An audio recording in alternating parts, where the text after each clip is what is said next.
Shalom saudara yang terkasih, kita melanjutkan kembali seri Terang yang Menerangi, seri yang sebelumnya sudah kita bahas tentang seri yang ke-11 itu.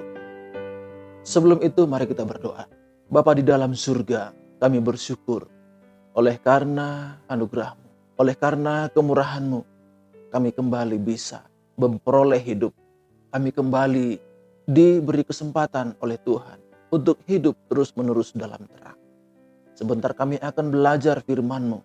Tuhan, perenungan firman-Mu yang akan kami lewati beberapa menit ke depan ini, sungguh-sungguh bisa kembali menyadarkan hati dan pikiran kami oleh karena terang. Terima kasih Tuhan, terpuji termulialah nama-Mu. Dalam nama Tuhan Yesus, kami sudah berdoa dan bersyukur. Amin. Saudara yang terkasih dalam Tuhan Yesus, firman Tuhan akan saya bacakan kembali dari Efesus pasal 1 ayat 18. Demikian firman Tuhan. Dan supaya Ia menjadikan mata hatimu terang, agar kamu mengerti pengharapan apakah yang terkandung dalam panggilannya, betapa kayanya kemuliaan bagian yang ditentukannya bagi orang-orang kudus. Firman Tuhan ini melanjutkan satu hal yang penting dari perenungan sebelumnya, bahwa doa Paulus untuk orang-orang percaya adalah supaya Tuhan menjadikan mata hati orang-orang percaya terang. Saudara dan saya dipanggil oleh Tuhan untuk masuk dalam persekutuan yang indah dengan Tuhan. Masuk dalam persekutuan di mana Tuhan dengan orang-orang percaya memiliki hubungan yang sangat erat, sangat intim satu dengan yang lain. Dan tujuan dipersatukan oleh Tuhan adalah seperti yang akan saya bacakan ini, agar kamu mengerti pengharapan apakah yang terkandung dalam panggilannya. Saudara dan saya dipanggil oleh Tuhan bukan hanya sebatas bertobat. Saudara dan saya dipanggil oleh Tuhan supaya kita mengerti pengharapan apa yang terkandung dalam panggilan Tuhan itu. Panggilan di sini adalah panggilan yang pertama untuk diselamatkan. Panggilan di mana kita tidak hidup lagi dalam kejahatan. Panggilan di mana kita tidak lagi hidup dalam dosa-dosa. Dan tujuan kita dipanggil adalah supaya kita mengerti pengharapan yang terkandung dalam panggilannya. Saya ulangi kembali saudara yang dikasihi Tuhan. Kalau saudara hidup dalam kegelapan, Tuhan ingin saudara keluar dari kegelapan. Kalau saudara dipanggil untuk bertobat, berarti saudara diinginkan Tuhan untuk hidup terus-menerus dalam terang. Hati dan pikiran saudara terus-menerus di dalam terang. Kalau saudara yang sudah percaya masih ada perselisihan, masih ada terganjal dalam hati, dan tidak ada usaha untuk menyelesaikan permasalahan yang terjadi, berarti hati dan pikiran saudara masih berada dalam pengaruh si iblis. Digelapi, dan digelapi. Dan saudara diinginkan Tuhan untuk keluar dari itu. Keluar dari satu lingkaran di mana gelap masih mempengaruhi hati dan pikiran saudara. Keluar dari situ. Agar kamu mengerti pengharapan apakah yang terkandung dalam panggilannya. Betapa kayanya kemuliaan bagian yang ditentukannya bagi orang-orang kudus. Saudara dipanggil untuk melihat betapa kayanya kemuliaan bagian yang ditentukannya bagi orang-orang kudus. Betapa kayanya kemuliaan yang Tuhan inginkan ada dari hidup saudara.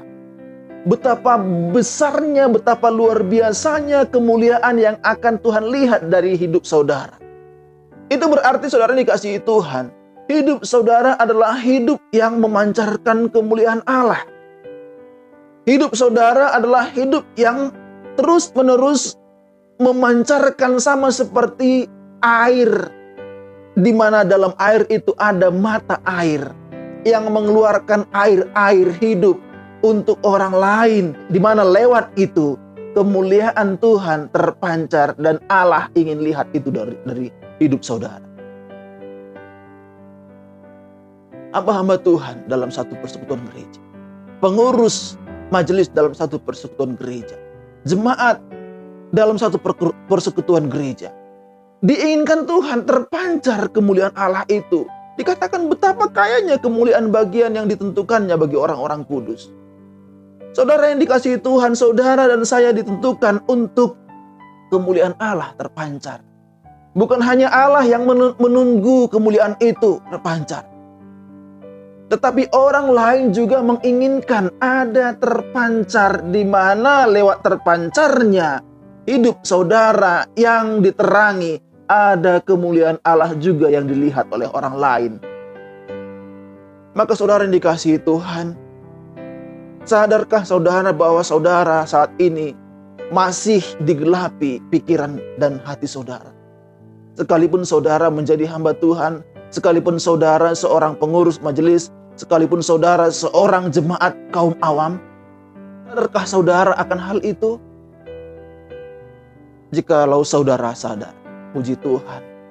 Tapi tidak cukup hanya di situ. Izinkan selesai permasalahan oleh karena terang Kristus menerangi hati dan pikiran saudara. Kalau saudara sadar, puji Tuhan, lanjutkanlah supaya hubungan satu dengan yang lain dalam persekutuan umat Tuhan selesai dan terjalin kasih yang erat, terjalin kedamaian, terjalin damai sejahtera, terpancar juga damai sejahtera. Apa artinya saudara, hamba-hamba Tuhan melayani, tapi kalau terang tidak menerangi hati dan pikiran saudara, kalau tidak terpancar perdamaian satu dengan yang lain di dalam persekutuan umat Tuhan, teguran yang sangat keras sebenarnya kalau saudara tidak hidup dalam terang Kristus, sekalipun saudara memiliki peran dalam gereja. Hari ini saudara dan saya diingatkan, hiduplah dalam terang. Sama seperti doa Paulus, supaya Allah menjadikan mata hatimu terang. Maka sekali lagi saya memohon kepada saudara, izinkan Tuhan menerangi hati dan pikiran saudara.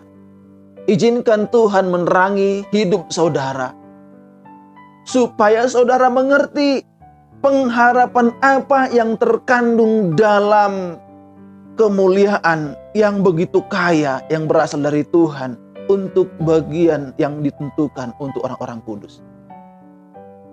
Betapa kayanya. Berarti saudara dan saya memiliki segala sesuatu yang bisa memancarkan kemuliaan Allah. Tidak kekurangan saudara yang dikasihi itu. Kalau hari ini saudara hidup dalam perselisihan, ingatlah, kaya akan kemuliaan itu akan terpancar jikalau terang Kristus menerangi hati dan pikiran saya. Maka tidak bisa tidak, saudara ditentukan untuk memancarkan lebih dari satu hal-hal penting di mana ada tindakan, perbuatan ataupun aksi kasih, aksi perdamaian untuk kemuliaan Allah. Maukah saudara, orang-orang yang sudah percaya, maukah saudara orang-orang yang sudah ambil bagian dalam pelayanan yang dianugerahkan Tuhan, mau diterangi oleh Tuhan, mau memancarkan kemuliaan Allah, maka jangan keraskan hatimu. Lembutkanlah hatimu, lihatlah kepada Tuhan. Jangan lagi lihat kepada permasalahan yang ada, supaya terang Kristus memancar dan kemuliaan Allah juga terpancar dalam hidup saudara. Kiranya firman ini menjadi berkat. Kita berdoa. Bapa dalam surga, kami bersyukur ada satu peringatan yang penting Tuhan inginkan untuk kami. Maka tolonglah Tuhan, biarlah peringatan itu sungguh-sungguh menjadi satu hal yang bisa mengarahkan hati dan pikiran kami, orang-orang yang sudah Engkau tebus, kepada hidup yang menyenangkan hati Tuhan, kepada hidup yang memuliakan Tuhan, di mana dalam praktek hidup sehari-hari kami mau memancarkan terang Kristus. Karena firman Tuhan mengatakan, betapa kayanya kemuliaan yang Tuhan inginkan bisa terpancar dari hidup kami. Terima kasih Tuhan, terpuji termulialah namamu. Dalam nama Tuhan Yesus kami berdoa dan bersyukur. Amin. Demikian saudara, firman Tuhan hari ini. Tuhan Yesus memberkati.